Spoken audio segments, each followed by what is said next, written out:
हिकिड़े नंढे गांव में ॿ दोस्त पाड़ोसी रहंदा हुआ।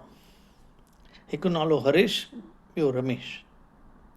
हिकु दफ़ो ॿिन्ही जो जाम झगड़ो थो थिए मार्केट में। हरेश वीचारो समझदार हो पर शांति वेहंदो।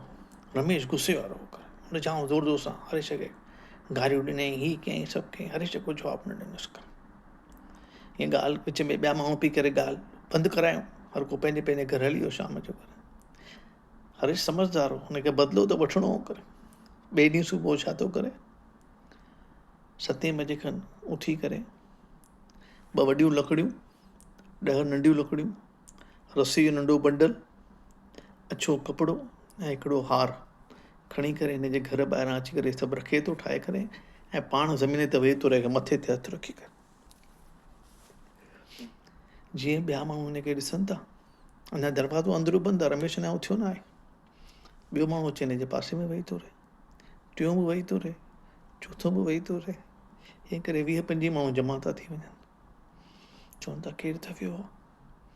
जीअं 25-30 माण्हू ॾियनि था, हरेश चुपचाप खिसकी थो वञे। जीअं रमेश दरवाज़ो खोले थो, जेके माण्हू वेठा हुआ, जेको अॻियां वेठो आहे, उहो रमेश खां पुछे थो घणे बजे खणणो आहे। चई कंहिंखे खणणो आहे। चए आयो मूंखे इहे छा आहे, छा लॻाए वेठा आहियो करे। हुन माण्हूअ चयुसि नेक्स्ट टाइम सचुपचु बि मरी वेंदे न तॾहिं बि असां न ईंदासीं।